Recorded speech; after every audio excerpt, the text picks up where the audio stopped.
Welcome to this week's edition of the Weekly Travel Alert. I'm Steve Glenn. I'm Paul Glenn. Paul, big news. Every week we've got new news somewhere. Travel is ever-changing. Ever-changing. Whether if it's a Gulf War, there's a fuel surcharge, there's baggage going up. The airlines, I'll tell you. The airlines are always going to throw a new wrench at you. And then the hotels do it, the car rentals do it.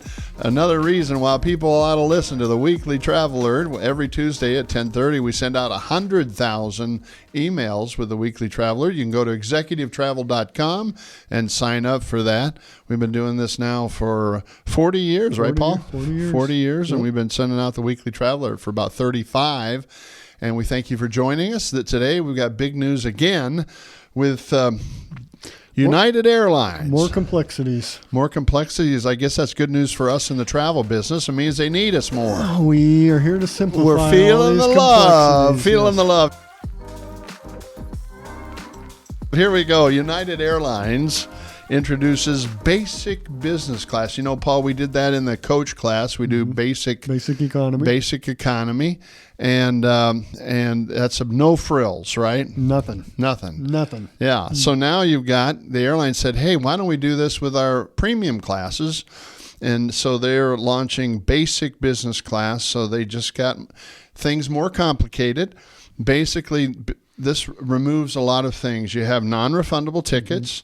No seat selection included, no seat assignments, no flight changes. That's the dangerous one. Yeah, one free checked bag reduced from 2, no upgrades, and get this, no Polaris Lounge. That makes it tough for an international trip. Yeah. I'm going to feel naked if I buy one of these babies.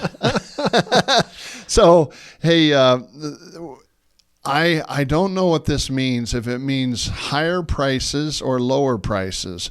Will United take their business class, Polaris class, and charge more for it and have this come in where the current Polaris class? Yeah. If that happens, that's not good for anybody. No. Yeah. And now United has a new... Up front, they have 8 seats that are even bigger, 25% bigger on their 787s that they're launching, and that's coming out later this year.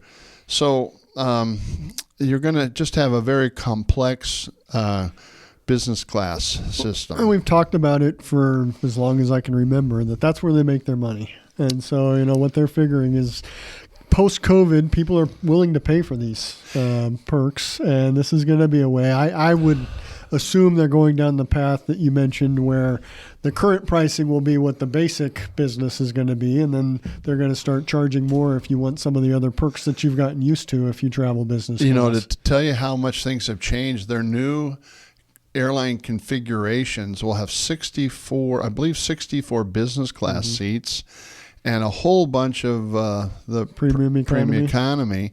And I think there's going to be more space allocated from premium economy up than there is in coach. For coach, yep. And so that's a whole new environment where people are spending a lot of money. And I watch a lot of YouTubes, Paul. I know that. And I learned that I think 2/3 of their revenue comes from the front half of the plane. Yep. So it's a big issue for the airlines. United and Delta are kind of the leaders and the kings in this area. Americans trying to catch up pretty fast. So once again, basic business class is going to be a whole new program and much more complicated. Another reason why you need a travel advisor, somebody to point these things out so you know what you're really getting. You've got the Weekly Travel Alert is sponsored by Executive Travel. You can find us on the web at executivetravel.com. We have a very easy phone number, 402-435-8888. We try to answer that phone in how many seconds, Paul? 15 seconds or less. And what have we been doing? About 9 seconds. 9 seconds, yeah. We keep a good watch over that. We try to answer with a real person, which is different than almost everybody anymore. You don't have to press the 1, 2, 3, or 4 button.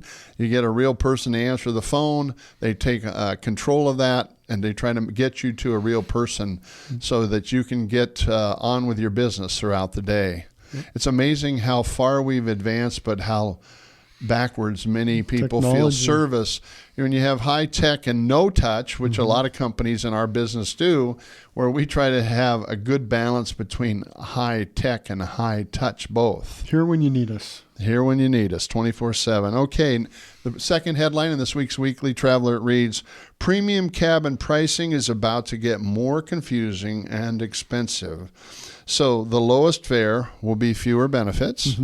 The middle tier fare will have some flexibility. Flexibility, which, that's, I think that's probably the biggest piece. The perks that you talked about in the last one, you can appreciate those, but flexibility really becomes a key. Even for myself this morning, I've got a trip coming up this week, and I had to book the air through the vendor because it's a vendor-sponsored event.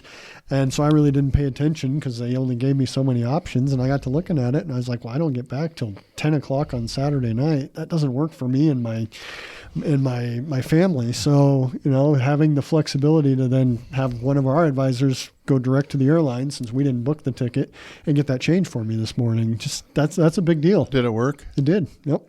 All right. So another reason why you use a travel advisor. The bottom line on all this is the days of business class includes everything are ending. It's a different world again. Number 3 on this week's edition of the Weekly Traveler, thanks for joining us, is here are the 4 reasons airlines are doing this. Number 1, they got to increase their revenue, right? Allows them to advertise lower prices. That's what they really like. They want to have an entry-level pricing. So they might say business class is $4,000, but nobody buys it because it doesn't have what they want, the bells and the whistles. If you're going to spend $4,000, don't you want to know what seats you're going to sit in? Yeah. I mean, just to me, that's the key. I'm an aisle guy. I don't want to have to climb over anybody, although if you're in business class international, a lot of those now, you don't have that situation. But I want to know, am I going to be by the window or am I going to be closer to the aisle? I'm even All so these bad. things. I won $11K on the Polaris 787 from Chicago to Rome. Back corner. Back corner. So it's actually it's the last seat Before the galley. Before the galley. Yep. So I've got a storage back here behind me. Yeah, I throw room. my pillows and stuff. I mean, that's weird because I know exactly what I want. If I don't get it, I'll actually change flights. So Is that a definition of an airline snob? I right think there? so. Okay. I think so. Number 4 is you segment corporate versus leisure travel this way because the leisure travel may take that. They're more seat. cost effective. Yeah, and may it's coming take out of that their seat. own pocket. Yeah. So Number 4 on this week's edition of the Weekly Traveler, the headline reads, here are important things corporate travel managers need to watch. Number 1, you better review your business class policies and your travel policy. Decide whether basic business fares are allowed. Number goes back 1. to that flexibility. Yeah. If you're going to spend $3,000, $4,000, $10,000 on an airline ticket, and there's a chance that something might change, you bet. want that money at risk. Now you need to monitor your bag fees and seat fees. We were talking last week where with the new high bag fees of $50 for the first bag domestically, $60 for the second one, you could get a $199 fare and take 2 bags with you and spend more on the bag fees, $220 versus $198 for the round trip airfare. So you got to realize those bag fees are expensive.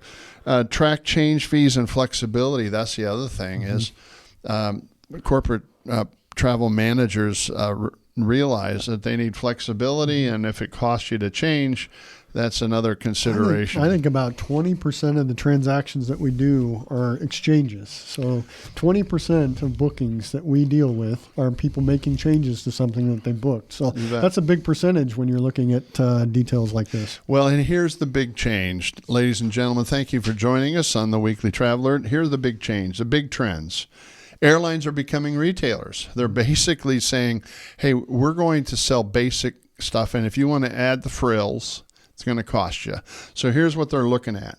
How do they add money? They're going to add money with seat selection bundles, baggage bundles, lounge bundles, Wi-Fi bundles, flexibility bundles, upgrade bundles, corporate bundles, subscription travel programs. I think we're going to see a lot more of that.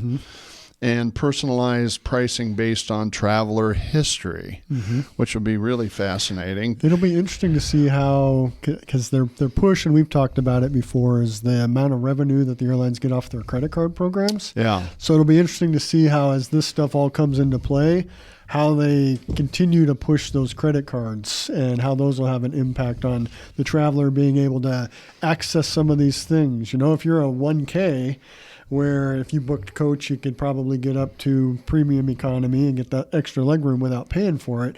Will there be some things like that that tie into whether it be status or credit cards and things like that will all come, and the dominoes will fall as this all comes together? You're going to be blown away. Delta Airlines last year generated over $8 billion in credit from the credit card companies. So every time they try to sell you a credit card, that's where they make their money. If you put a butt in a seat, they're not making money on that. They're making money on the credit card, not only that you bought the ticket with, but that you used at the grocery store to get miles, you used around town to buy your lunch and your dinner. They want to build that ecosystem around charging on the credit card, which they make their money on. So it's really all about the credit card systems. So here's my take on this, Paul, on the basic business airfares. This is very significant. It's basically following a trend we've seen in all the different areas. They can monetize different bundles, functions, and to make life better on an airplane, so to speak, more flexibility. The same strategy they're following this premium cabin strategy just after the economy, and all the airlines are going to do it. Okay, United, Delta has said they're going to do it. American's going to be right behind. We've even seen Southwest do it in an environment where we never thought that they'd charge for bags, charge for seats, and that's how they're making their money. And adding premium seating into their flights too. So this will likely lower entry-level business class fares, okay, increase airline revenue, increase complexity for travelers. Just because you have a seat doesn't mean anything, because you may get tacked on 100% more for bags, seat assignments, flexibility. Make travel policies for corporations even more important. You got to put some parameters in parameters. Place, you bet. And increase the value of a travel management company. Ladies and gentlemen, that's what we do. We work with corporations to help them identify ways they can manage, control costs, and these are perfect examples of things that need to be managed in the future. And which fare to buy will be just as important as which airlines to fly, which is really fascinating. Ladies and gentlemen, thank you for joining us on this week's edition of the Weekly Travel Alert. I'm Steve Glenn. And I'm Paul Glenn. Please like, subscribe, share, and add any comments or feedback on topics that would be of interest for future episodes. Thank you for joining us, and we'll see you next week.